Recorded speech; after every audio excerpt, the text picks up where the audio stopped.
Pada sudah pengurus majlis. Morning to everybody and salam harapan. 9th of May 2018, Malaysians across the board, all ethnicities, ages, economic backgrounds across the country and abroad, we all came together. And we made a collective decision to forge a new direction for our beloved nation. This, no doubt, was a historic occasion that caused reverberations around the world. More importantly, the transition of power, smooth, peaceful. Now this sets Malaysia apart from her peers in the region. Where change in government in some neighboring countries have been fraught with challenges which of course lead to uncertainty. I need not elaborate, as all of you are well versed in the economic situation and outlook for the region. But I'd like to stress that Malaysia is poised and well placed for all your investment needs. A change of government in itself does not automatically mean that investors will automatically flock to our country. We must ensure that the investments bring the right mix of values necessary not only to propel our country forward, but also which takes into account the rights and of course the well-being of our people. For a start, my ministry has reduced prices of entry fixed broadband packages by at least 34%. I understand you're also TM shareholders here, but we will deal with that later. For the first time in Malaysia, 100 meg packages available for less than 100 ringgit. And entry-level 30 meg packages at 79 ringgit a month. Double speed, half the price. That is our mantra. And this is just the beginning of a new dawn for Malaysia.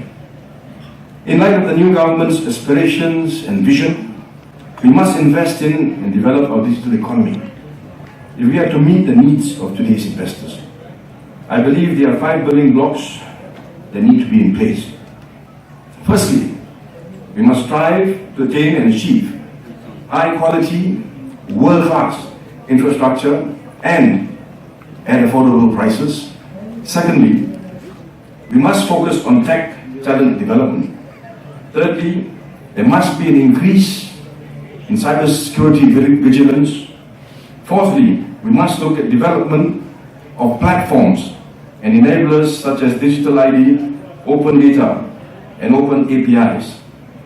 And of course, fifthly, we must make sure that we acknowledge the role played by legislation, policy, and industry structures that support the growth of what we would term a complete digital economy. These 5 building blocks are meant to produce 2 outcomes. First, what we term as widespread digital adoption. And second, an acceleration to the growth of digital entrepreneurship. In the area of digital adoption, ladies and gentlemen, the 2 main players are government and of course the industry itself. The initiatives to develop a digital government and to promote widespread use of digital technologies within Malaysian industries, be they large, SME or micro, must be accelerated. Access to the internet is not a privilege nor a luxury. It is what I term a necessity and a survival tool.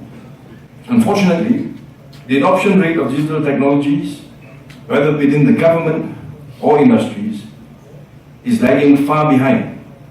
This is worrying, not least because we will lose our competitiveness if we don't address this issue most urgently. As a government, ladies and gentlemen, we should learn from and emulate Northern European country of Estonia, which was ranked, this is I quote, the most advanced digital society in the world by specialist tech magazine Wired. I made to understand that 99% of government services in Estonia are available digitally. There are only 3 services, I'm told, that you cannot do online in Estonia, which are get married, get divorced, and buy real estate. Well, some things cannot be addressed mechanically. For the Estonian government, a digital service means a fully digital end-to-end experience. No phone calls, no office visits, or no physical paperwork. This is the digital government that I and my ministry envision for a new Malaysia. In order to do this, and in order for it to become a reality, we need high-quality, world-class infrastructure, and most importantly, at affordable reach and pricing. Given our time constraints, for this morning, I will focus only on this building block today. Ladies and gentlemen, I envision a Malaysia where internet connectivity is available to anyone, anywhere, anytime. Today, out of 8 million households, approximately only 18% have access to high-speed fiber broadband, while the mobile broadband space has a very high penetration rate. We need more high-speed fixed broadband infrastructure to support the growth of our digital economy. Over the course of the last few months, I have mentioned that my ministry, through the Malaysian Communications and Multimedia Commission, or otherwise known as MCMC, is developing what is known as a National Fiberization and Connectivity Plan, or what we term as the NFCP. The National Fiberization and Connectivity Plan, ladies and gentlemen, is a fiber-first plan, so that approach remains. But it is not only fiber, it is technology agnostic. This means that we will use any technology possible which is required to solve the connectivity problems that we face and we have here in Malaysia. MCMC is still working out the full details of the NFCP as per my policy direction, and will begin consultation with industry players with regard to the type of technology to be deployed, network planning, funding models, and a rollout schedule. The full plan will be announced in due course once we've got the details stitched together. As for all of you here today, here's a sneak peek at some of the initial targets my ministry has set out under the NFCP. The NFCP has set a baseline coverage at 98% in populated areas by the year 2023, with broadband at a minimum speed of 30 megs.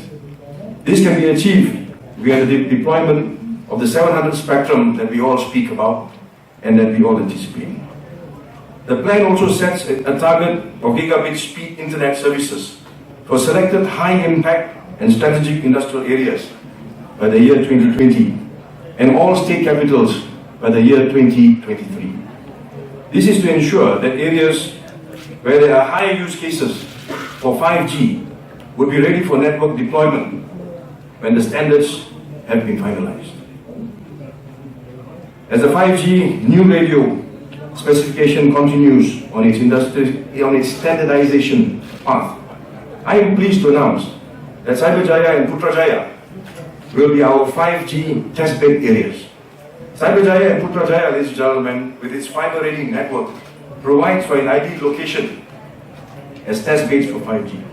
MCMC will lead the 5G trials by setting up a task force that will include the local governments of Cyberjaya and Putrajaya. Test bedding 5G services is needed not just for the technology front, but it allows the government to learn about it and iron out policies, regulations, and spectrum planning, as 5G new radio and our deployment will be markedly different from the earlier standards. Ladies and gentlemen, beginning November 2018, for a period of 1 year, telcos, vendors, researchers, startups, and technology adopters will be invited to carry out 5G trials in Cyberjaya and Putrajaya in order to explore the practical uses and models of implementation. it is no secret that fiber coverage in Malaysia is lagging severely behind our peers. To address this problem, the NFCP will be phasing out copper networks, we anticipate, by the year 2023. New buildings and developments should be equipped with built-in fiber networks. I propose to make that, at some stage, a mandatory requirement. In this day and age, it is no longer enough just to provide copper wires and expect that to fulfill today's and future network requirements. By 2020, ladies and gentlemen, we envisage that at least 70% of all schools, government offices, hospitals, clinics, police stations, and fire stations will be served by fiber networks. This is a two-pronged target. Firstly, it ensures that the government of Malaysia will be able to serve the people using digital solutions. And of course, secondly, it points to push fiber connectivity to all communities. I've just listed a few of the NFCP targets. Now, if I may, just recap very briefly. Firstly, 98% broadband coverage at a minimum of 30 megs in populated areas by the year 2023. Second, fiber policy first. Third, gigabit speed internet services for selected high impact and strategic industry areas by the year 2020. Fourth, 5G new radio test beds in both Cyberjaya and Putrajaya. Fifth, copper networks to be phased out by the year 2023. And of course, sixth, fiber network in 70% of schools, government offices, hospitals, clinics, police stations, and of course, fire stations by the year 2022. In addition to these six points, network facility providers or NFPs, network service providers and SPs, licenses, we hope to liberalize these licenses. This is to, of course, promote competition, which is required and necessary if we are to ensure continued growth of the industry and, of course, its benefits ultimately to the consumer. With the liberalization of the NFP and NSP licenses, ladies and gentlemen, Malaysia is looking to attract major data centers to our shores, making it a regional hub for that purpose. Malaysia has many advantages. For example, we have strategic geographic location, of course being right here in Southeast Asia. Convergence of submarine cables from the Americas and Europe, geologically stable, and of course, good weather conditions. Global giants, ladies and gentlemen, for example, Google, Facebook, Microsoft, and even Amazon, should look no further than Malaysia to place their data centers here. Just as I started out talking about the stability of the new administration and the maturity of our Malaysian democracy, I wish to highlight that point again. I want to assure you, ladies and gentlemen, that your assets and investments will be secure and stable, and that the old days of political interference is certainly a thing of the past. The National Fiberization and Connectivity Plan is a much larger body of work than I have shared with all of you here today. As I said earlier, the actual details extent, width of the said plan will be announced when it is launched in due course. I would like to call upon all industry players, both local and foreign, as well as members of the academia, to engage with us and engage with MCMC to jointly develop the NFCP so that we can make sure that it accelerates the rollout of our infrastructure and these new technologies. Ladies and gentlemen, it is my fervent hope that all of you here will work closely together with my ministry and this new government to guide us and to propel this nation to greater heights and a brighter future for all Malaysians. Thank you very much. Salam Harapan.